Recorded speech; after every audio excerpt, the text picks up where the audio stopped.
Alright guys, what I'm going to do is put together a quick home workout that you can do anywhere, and I really want to emphasise anywhere because this is my living room and you can see how much space I don't have. So it's all body weight.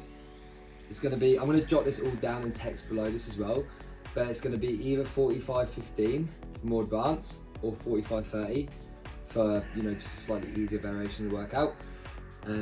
Going to get your heart rate up, going to get you working your major muscle groups as well, and also, like I say, just body weight, so you can do it anywhere, anytime. 5 times through in total, and what I'm going to do in the exercises is show you ways to make them easier and ways to make them harder, okay? So you've got ways to increase intensity via the time durations, but also via the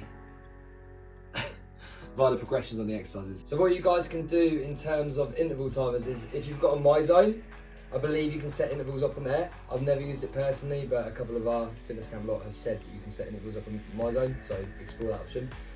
You can also download apps. I know there's an app called Gym Boss, which I used to use for intervals, but I'm sure there's numerous other ones. You might find one that works better, but Gym Boss is certainly one that I used to use.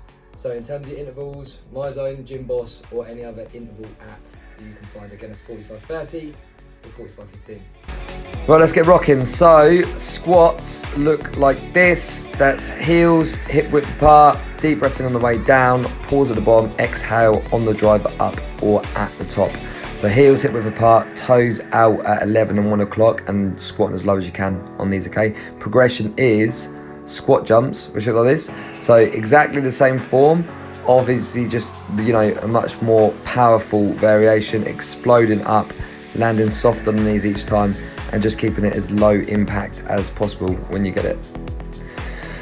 Push-ups, so easiest progression here on the knees, hands shoulder width apart, no wider, hands in line with lower chest, elbows tight to the body when you do these, and body drops down parallel to the ground. It is super important that you get the form right on these.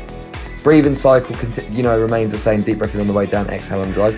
On the feet, more difficult, obviously it looks exactly the same, just I'm not on my knees there, I'm doing them on my feet. Obviously it makes things more difficult. If you can do a few on your feet and then you have to drop to your knees because form goes off, then do it that way. And then your hardest one here, pretty difficult, so you know, some people might not be able to do these, but close grip. Again, form is the most important thing, range of motion, getting all the way down, and control tempo as well. Before you get those things locked in, you shouldn't be moving on to any form of progression or making things harder.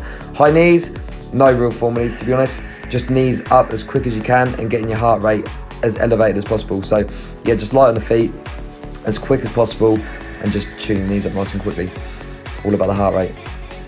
Next one is a plank. So again, a push-up position plank, and I want to emphasize that. Hands in line with lower chest, shoulder blades down and back, and kind of tuck your belly button in, squeeze your stomach, make sure it feels like your core's activated on that.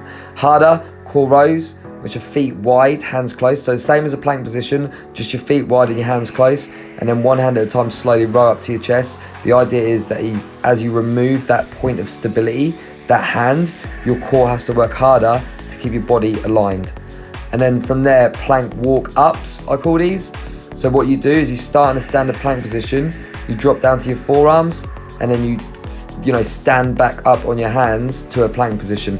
A bit more upper body based this, so yeah, it gets your core, but it also gets your triceps quite extensive as well as you extend through your elbow.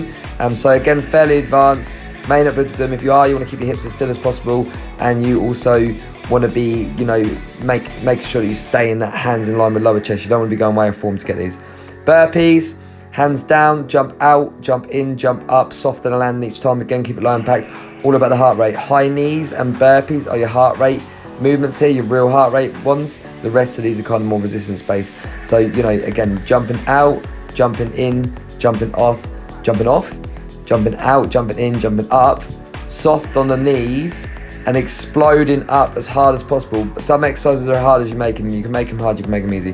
And then an easier variation of those is to just walk them out and walk them in. Okay, so hands down, step, step, step, step, stand.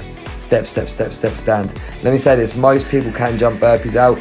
A lot of people just don't like doing it, but do the things you don't want to do and you'll get the results you want to get, okay? If it's easy, everyone will do it. So yeah, that's how burpees look.